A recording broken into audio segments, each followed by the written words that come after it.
ಒಂದು ನಾಡದೋಣಿ ದಿನಕ್ಕೆ ಸರಾಸರಿ 50 ಲೀಟರ್ ಸೀಮೆಎಣ್ಣೆ ಬಳಸ್ತಾ ಇದ್ದು 2 ದೋಣಿಗೆ ದಿನಕ್ಕೆ 100 ಲೀಟರ್ ಅಗತ್ಯವಿದೆ. ಅಂದರೆ ದಿನಕ್ಕೆ 11,800 ರೂಪಾಯಿ ಕೇವಲ ಸೀಮೆಎಣ್ಣೆಗೆ ಖರ್ಚಾಗುತ್ತದೆ.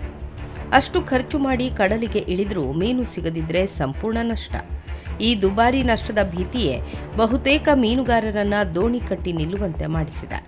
ಜೀವವನ್ನೇ ಪಣಕ್ಕಿಟ್ಟು ಕಡಲಲ್ಲಿ ದುಡಿಯುವ ಈ ಸಾಂಪ್ರದಾಯಿಕ ಮೀನುಗಾರರಿಗೆ ಸರ್ಕಾರದಿಂದ ಯಾವುದೇ ರಿಯಾಯಿತಿ ಸಿಗ್ತಾ ಇಲ್ಲ. ಇತಿಹಾಸ ಕಾಲದಿಂದಲೂ ಕಡಲನ್ನೇ ನಂಬಿದ ನಾಡದೋಣಿ ಮೀನುಗಾರರು ಇಂದು ಸಂಕಷ್ಟದಲ್ಲಿದ್ದಾರೆ. ದರ ದುಪ್ಪಟ್ಟಾದ ಪರಿಣಾಮ ಕರಾವಳಿಯ 3 ಜಿಲ್ಲೆಗಳಲ್ಲಿ 70% നാടദോണിಗಳು ಕಾರ್ಯ ಸ್ಥಗಿತಗೊಳಿಸಿವೆ. ഡബിൾ എഞ്ചിൻ ഞങ്ങൾക്ക് സിംഗിൾ എഞ്ചിൻ പോകുന്നില്ല. അപ്പോൾ ഞങ്ങൾ ಸಬ್ಸಿಡಿ ಪೂರ ಇತ್ತು. ಈ ಸಬ್ಸಿಡಿ ಪೂರ ಬಂದಾತಂತೆ ಅಂಚ ಎಣ್ಣೆ ಕಂಡ ರೇಟ್ ನೀರು ಚಿಕ್ಕಳು ಬಂದು ಹೋಗ್ಬೇಡಿ ಅವು ಉಪ್ಪು వచ్చి ಮಾತೇರಲ್ಲ ಒರಿಯಾಗತ್ತು ಅವು ಇಜ್ಜಂದಾನ ಅಂಚಿನ ಹೋಗ್ತದೆ ಮಾತಾ ಬಿರ ಬತ್ತಾನಾಗ ಪಾಪ ವಾಡದಾಕಲು ಕೂಡ ಬತ್ತಿನಾಕಲು ಜತ್ತೊಂದು ಹೋಗ್ಬೇರು ಅಗಲೆಲ್ಲ ಪಾಪ ದಾಲೈತಿ ಬೊಕ್ಕ ದನಿಕ್ಕೆ ಮಣದನಿ ಕೂಡ ಮೈಪಡು ಹೋಗ್ತು ಮೈಪಡು. ಈ ವೃತ್ತಿಯನ್ನೇ ನಂಬಿದ ಸಾವಿರಾರು ಕುಟುಂಬಗಳು ಬೀದಿಗೆ ಬೀಳುವ ಭೀತಿ ಎದುರಾಗ್ತಾ ಇದೆ.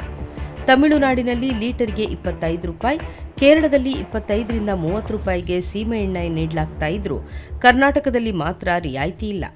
ಇದು ಮಲತಾಯಿ ಧೋರಣೆ ಎಂದು ಮೀನುಗಾರರು ಆಕ್ರೋಶ ವ್ಯಕ್ತಪಡಿಸಿದ್ದಾರೆ. ತುಫಾನ್ ಆದರೆ ಮಾತ್ರ ಮೀನುಗಾರಿಕೆ ನಡೆಸಲು ಸಾಧ್ಯ, ಇಲ್ಲದ್ರೆ ನಾವು ಮೀನುಗಾರರು ತುಂಬ ಸಂಕಷ್ಟದಲ್ಲಿ ಬೀಳ್ತೇವೆ. ಈಗಾಗಲೇ ತುಂಬ ಸಾಲ ಮೂಲ ಮಾಡಿ ದೋಣಿ ರಿಪೇರಿ, ಬಲೆ ರಿಪೇರಿ ಕೆಲಸ ಎಲ್ಲ ಮಾಡಿದ್ದೇವೆ. ಇದನ್ನೇ ನಂಬಿಕೊಂಡು ನಾವು ಜೀವನ ಮಾಡ್ತಾ ಇರೋದರಿಂದ ತುಫಾನ್ ಆಗದಿರೋದರಿಂದ ನಮಗೆ ತುಂಬ ಕಷ್ಟವಾಗ್ತದೆ. ಇನ್ನು ಉಳಿದ 1 ತಿಂಗಳಲ್ಲಿ ಏನೋ ಆಗಬೇಕು. ಮತ್ತು ಸೀಮೆಎಣ್ಣೆ ರೇಟ್ ಕೂಡ ವಿಪರೀತವಾಗಿ ಜಾಸ್ತಿ ಆಗಿದ್ದರಿಂದ ಅದೊಂದು ದೊಡ್ಡ ಹೊರೆ ಆಗಿದೆ ನಮಗೆ. ಮೊದಲೆಲ್ಲ 35 ರೂಪಾಯಿಗೆ ಸಿಗ್ತಾ ಇತ್ತು ನೀಲಿ ಸೀಮೆಎಣ್ಣೆ, ಅದು ಕೂಡ ಇದು ಬಂದ್ ಮಾಡಿದ್ದಾರೆ ಸರ್ಕಾರದವರು. ಆನಂತರ ಕೈಗಾರಿಕಾ ಸೀಮೆಎಣ್ಣೆ ಕೊಟ್ಟು 60 ರೂಪಾಯಿಗೆ. ಈಗ ಅದು ಕೂಡ ಜಾಸ್ತಿಯಾಗಿ ಸುಮಾರು 118ರಿಂದ 120 ರೂಪಾಯಿವರೆಗೂ. ಸಂಸದರು ಮೀನುಗಾರಿಕಾ ಸಚಿವರಿಗೆ ಮನವಿ ಸಲ್ಲಿಸಿದ್ರೂ ಸ್ಪಂದನೆ ಸಿಕ್ಕಿಲ್ಲ. ಎಂಆರ್ಪಿಎಲ್ ಕಂಪನಿ ಮೂಲಕವೇ ಸೀಮೆಎಣ್ಣೆ ಉತ್ಪಾದಿಸಿ ನೈಜ ಮೀನುಗಾರರಿಗೆ ವಿತರಿಸಬೇಕು ಎಂಬುದು ಒತ್ತಾಯವಾಗಿದೆ.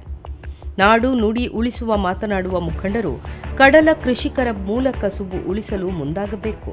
ಮೀನುಗಾರಿಕೆ ಇಲಾಖೆ ತಕ್ಷಣ ಕ್ರಮ ಕೈಗೊಳ್ಳದಿದ್ರೆ ಸಾಂಪ್ರದಾಯಿಕ ಮೀನುಗಾರಿಕೆ ನಶಿಸುವ ಆತಂಕ ವ್ಯಕ್ತವಾಗ್ತಾ ಇದೆ.